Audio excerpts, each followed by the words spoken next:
Bismillahirrahmanirrahim. Assalamualaikum warahmatullahi wabarakatuh. Baik, untuk mahasiswa peserta mata kuliah workshop desain web, kita lanjutkan pertemuan ke-6 workshop desain web. Topiknya adalah Bootstrap ya. Bootstrap yang bagian pertama ini. Baik, sebelum dilanjutkan silakan berdoa sesuai dengan kepercayaannya masing-masing. Semoga bisa dimudahkan untuk memahami ilmu yang akan dipelajari.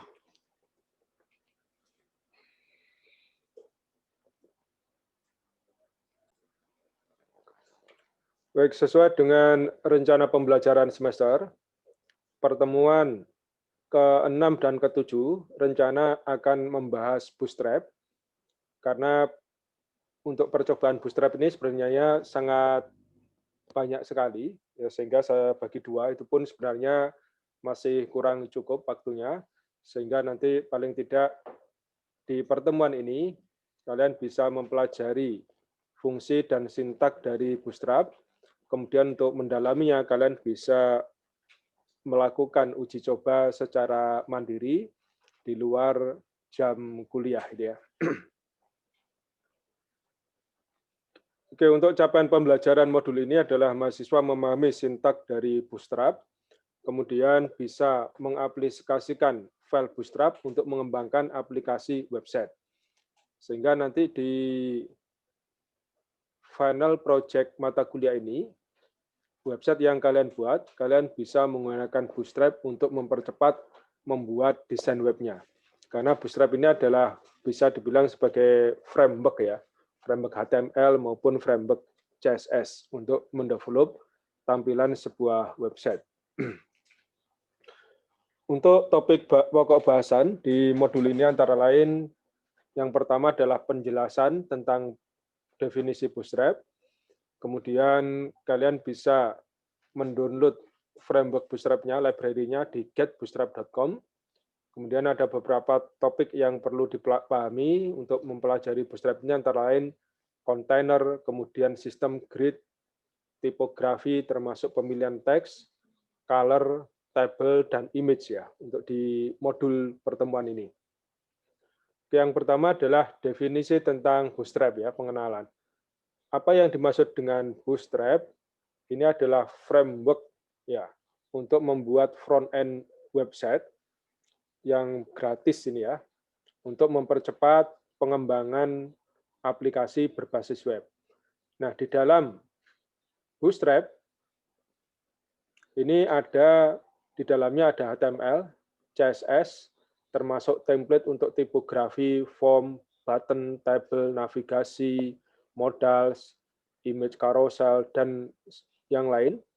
Termasuk juga di dalamnya ada beberapa plugin JavaScript. Sehingga kita tidak perlu mendevelop sendiri, line by line, untuk HTML, CSS, maupun JavaScript-nya. Kita bisa memanggil nama fungsi atau metode yang sudah disediakan di Bootstrap-nya. Selain itu, yang menarik dari Bootstrap adalah kita bisa membuat desain yang responsif, ya, diistilahkan dengan responsive design. Apa yang dimaksud dengan responsive design? Ini adalah konten tampilannya bisa menyesuaikan diri dengan perangkat yang dipakai oleh pengguna, oleh user. Apakah misalkan perangkat desktop yang besar, menggunakan laptop, tablet, ada yang menggunakan smartphone yang kecil ya, device yang kecil. Nah, sebagai contoh di sini, jika menggunakan desktop yang besar, tampilannya full bisa kelihatan. Yang untuk misalkan laptop atau tablet ini bisa tampilannya juga masih kelihatan ya. Tetapi ada beberapa tulisan yang turun ke bawah. Misalkan di sini yang kolom pertama ini ada 3 baris ya. Tetapi yang di sini tampilan yang medium ini bisa 4 baris ya. Karena layarnya menjadi lebih kecil, tulisannya turun ke bawah. Kemudian kalau layarnya semakin lebih kecil lagi, ini kolom kedua, kolom ketiga yang sejajar ini turun ke bawah ya. Itu yang dimaksud dengan responsif. Dia kontennya bisa menyesuaikan dengan besar layar yang digunakan oleh user. Kemudian kenapa menggunakan Bootstrap ini ya.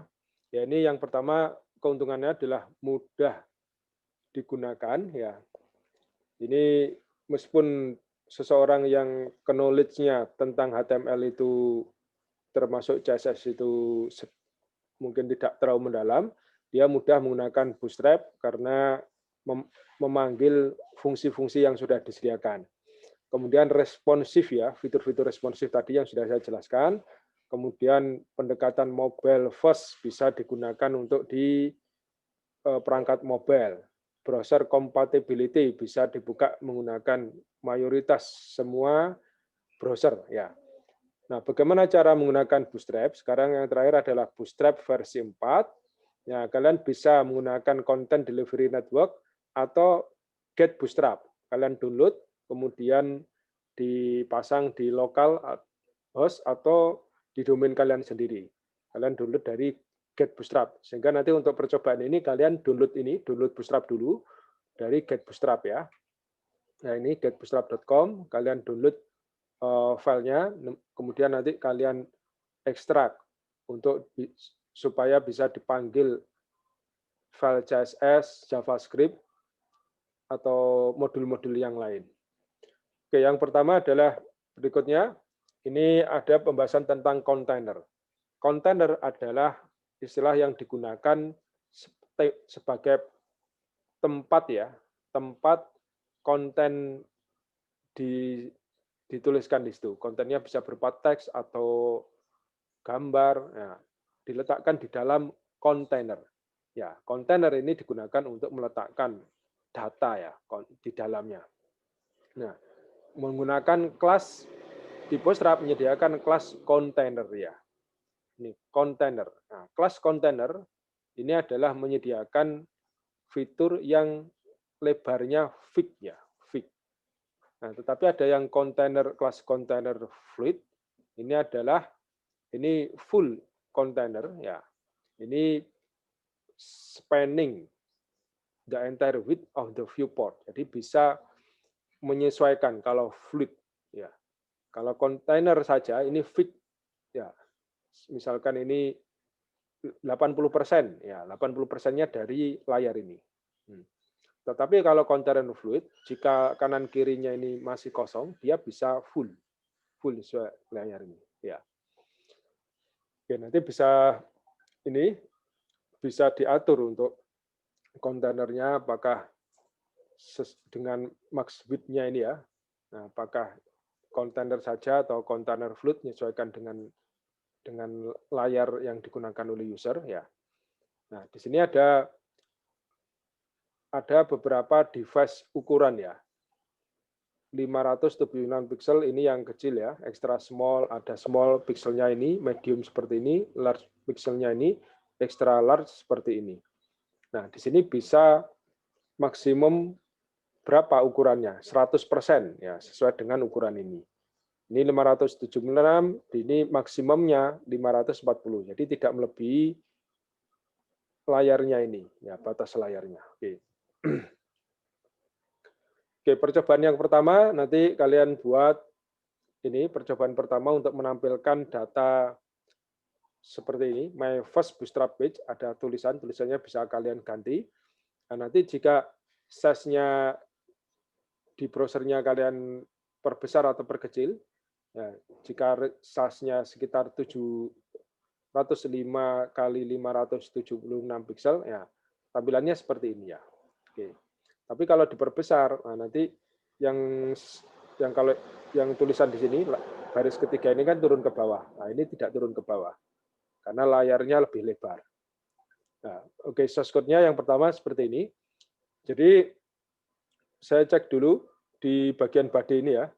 Di bagian body ada div class container, ada heading 1 paragraf ini. Nah, ada kelas div ini didefinisikan dengan kelas container. Kita cek kelas container ada di mana. Oke. Kelas container ini mengambil dari file CSS yang disediakan di Bootstrap-nya. Ya, di sini kita cek di bagian head ini. Ini ada link rel style sheet ya. Bootstrap CDN ini pakai Content Delivery Network langsung live di internetnya. Nah, ini di min.js SS. Nah, nanti kalian masukkan, kalian sesuaikan dengan file Bootstrap kalian diinstal di mana, diletakkan di mana. Nanti kalian cari Bootstrap min.js sama jQuery min.js. Nah, kemudian ada Popper min.js sama juga Bootstrap yang min.js ini ya. Ada di mana? Kalian arahkan ke situ.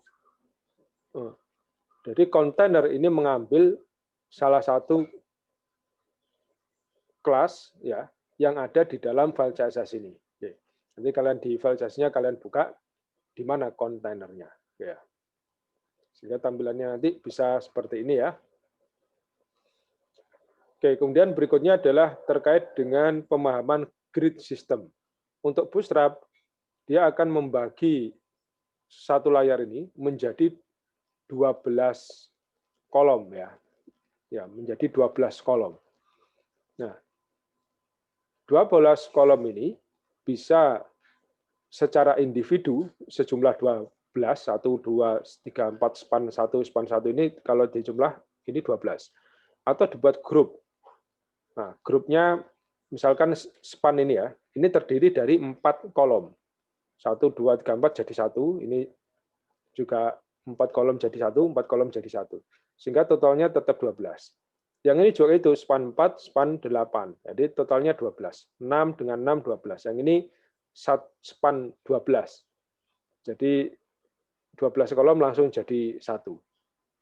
Nah, tujuannya apa? Ini supaya tampilannya lebih rapi dan bisa menyesuaikan dengan kondisi ukuran dari screen yang digunakan oleh penggunanya.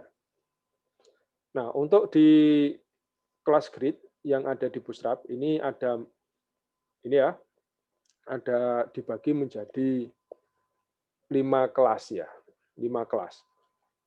Kelas yang pertama adalah ini call ini ya. Ini extra small device. Nah, ukurannya kalau device-nya kurang dari 576 pixel. Kemudian SM singkatan dari small device. Ini lebih besar sama dengan 576 pixel. Kemudian medium kalau screen-nya ukurannya sekitar 768 pixel. Large ini lebih besar sama dengan 992 pixel. Kalau extra large ini lebih dari 1200 pixel ya. Nah, ini untuk tiap kelas ini dibagi yang banyak digunakan ini ya, ada SM untuk small, MD medium ya. Ini bisa dibagi LG atau XL-nya. Nah. Oke, sebagai contoh jadi ini struktur dasar dari Bootstrap ya, untuk grid di Bootstrap-nya. Oke, sebagai contoh di sini ada div class, ada row ke-1, row kedua, row ketiga. Nah, ini ada dibagi menjadi kolom ya. Ini untuk kolomnya.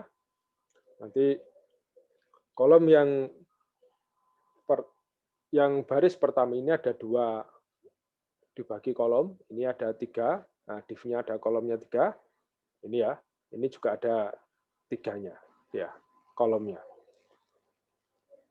Oke, contoh supaya lebih mudah memahami langsung di percobaan kedua sebagai tampilan nanti tampilannya seperti ini ya. Ya, tampilannya membuat dibagi menjadi 4 kolom. Ya, 1 kolom terdiri dari 3 span tadi. Ya, small medium 3, small medium 3, SM3, SM3. Oke. Nah, kalau kita cek di sini, nah di sini ya. Ini ya. Div class call SM3. Ini ya, stylenya background color lavender, call SM3, ini warnanya, ini juga kelasnya call SM3, ya, call SM3. Ya, sehingga satu row ini dibagi menjadi 4 kolom, masing-masing kolom terdiri dari 3 span, jadi ya, sehingga di sini 3 ini ya. Nah, 576 pixel ini yang akan dibagi rata menjadi 4 kolom ini. Nah, ya. Kemudian berikutnya adalah untuk memformat teks dan tipografi di Bootstrap. Ya, seperti yang sudah kalian pelajari di CSS sebelumnya, untuk memformat tampilan, Bootstrap bisa menggunakan CSS-nya Bootstrap untuk memformat tampilannya. Nah, ini ada font size-nya, standarnya 16 pixel, line height-nya 1,5. Font family default-nya Helvetica New, Helvetica, Arial, Sans serif. Nah, ini bisa kita modifikasi nanti ya. Nah, misalkan yang pertama adalah teks tipografi untuk heading 1 ya. Nah, untuk heading 1, kalau di Bootstrap tampilannya ukurannya seperti ini. Ya, sekitar 40 pixel, heading 2 32 pixel, heading 3 ukurannya 28 pixel, dan seterusnya. Yang paling kecil yang heading 6. Nah, kemudian untuk menampilkannya, selain juga heading, ada juga kelas display. Display 1, 2, 3, 4. Nah, contohnya ini, yang display 1 tampilannya seperti ini, display 2 seperti ini, nah, display 4 paling kecil. Ya. Oke, contoh ini untuk heading ya, untuk menampilkan ini nanti tampilannya. Ada heading 1, setelah heading 1, heading, secondary tag-nya lebih kecil. Heading 2, secondary tag-nya lebih kecil. Heading 3, secondary tag-nya lebih kecil. Dan seterusnya. Nah, untuk file di HTML-nya untuk membaca CSS, kita bisa cek di sini. Jadi ada heading 1, nah, heading 1, ini ada heading 2, heading 3, heading 4. Tetapi di setiap heading ini ada juga teks small. Nah, maksudnya adalah dia akan lebih kecil daripada heading yang saat itu ditentukan di sebelahnya ya, heading 1 atau heading 2. Nah, ini untuk elemen small, ini untuk membuat tulisan yang lebih ringan, maksudnya lebih kecil dan lebih transparan ya. Oke. Oke, contohnya seperti ini. Lebih tipis ya. Kemudian berikutnya adalah color, warna. Untuk membuat warna, ada beberapa kelas yang sudah disediakan di Bootstrap. Nah, ada text muted, text primary, text success, text info, dan sebagainya. Nah, warnanya seperti ini. Kalau teks ini muted, nah, kalau primary, kemudian sukses warnanya hijau ya, primary warnanya important. Nah, tulisannya tag important biru ya.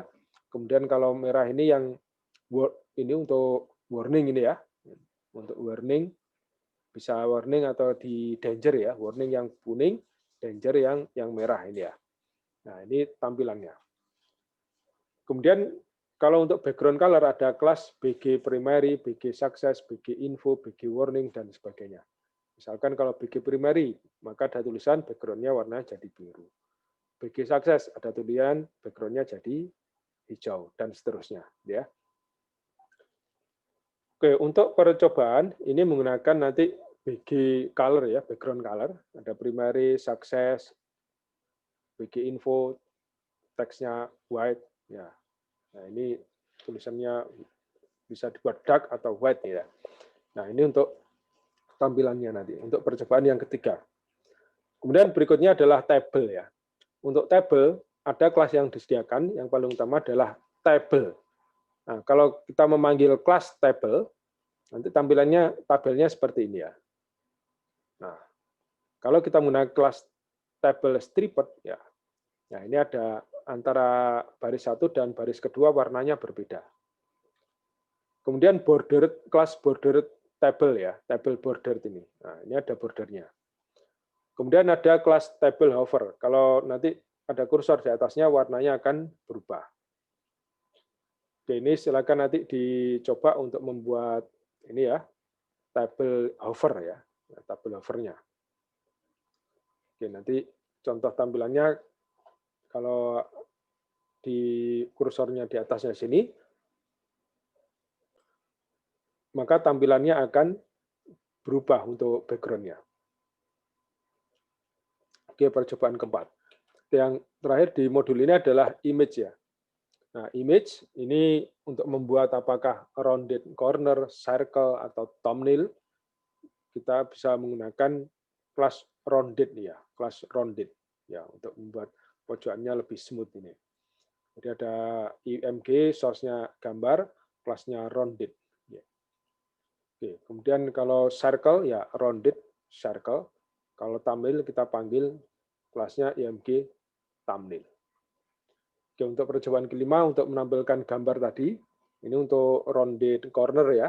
Ada gambar, pojokannya lebih smooth ya. Oke, sebagai contoh di sini, setelah ada heading 2 rounded corner, ini tulisan saja, kemudian paragraf rounded class. Nah, ini ada src, nama file gambarnya, kelasnya dipanggil rounded. Sehingga nanti tampilannya lebih smooth seperti ini ya. Baik, itu untuk modul pertama Bootstrap ya. Untuk membuat beberapa contoh menggunakan Bootstrap untuk tabel, gambar atau yang color gitu ya. Kemudian nanti tugas workshopnya kalian kerjakan 5 percobaan source code di atas, kemudian dibuatkan laporan seperti biasa diupload di Etol. Oke. Untuk pekan berikutnya nanti saya lanjutkan ke Bootstrap bagian kedua ya. Oke. Kemudian saya tambahkan lagi strategi belajar online dan komunikasi yang efektif. Nah, di sini oke. Ini ada untuk menambah pengetahuan, saya tambahkan di sini. Ini ya, yang ini aja, berkomunikasi dengan dosen sesuai dengan etika, perhatikan pemakaian kosakata yang baik, waktu, tempat, dan alat komunikasi. Jadi maksudnya tentu sebagai mahasiswa suatu saat harus ada komunikasi dengan dosen. Nah, ini dijaga bagaimana etika cara berkomunikasi.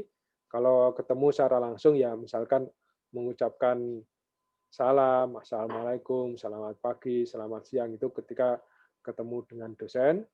Begitu juga ketika tidak bertemu langsung dengan dosen, misalkan komunikasi melalui email atau WA, nah itu pilih kosakata yang baik. Selalu ucapkan salam dulu, bisa pakai assalamualaikum atau selamat pagi, selamat siang, kemudian perkenalkan diri dulu. Namanya siapa, NRP berapa, kelas berapa, kemudian ada keperluan apa, terakhir diucapkan terima kasih. Jadi sebelum menyampaikan keperluannya, ya perkenalkan diri dulu namanya siapa. Meskipun sebelumnya sudah pernah bertemu dengan dosennya atau berkomunikasi, tetap itu disampaikan. Karena bisa jadi Bapak Ibu dosen karena mahasiswanya sangat banyak sekali, tidak semua nomor disimpan, nomor WA, HP, itu kadang lupa ini nomornya siapa. Jadi ya alangkah lebih baik mahasiswanya menyampaikan namanya siapa, kemudian baru ada perlu apa. Dan itu usahakan ketika menghubungi dosen antara pagi sampai malam, sore saja. Dihindarkan waktu malam hari, dihindari waktu libur Sabtu Minggu, dihindari kecuali kalau memang sangat penting sekali ya. Kalau bisa ditunda, komunikasinya usahakan disampaikan ketika hari kerja antara pagi sampai sore saja. Baik, itu yang bisa saya sampaikan. Semoga bisa dipahami terkait dengan modul Bootstrap ini. Terima kasih. Assalamualaikum warahmatullahi wabarakatuh.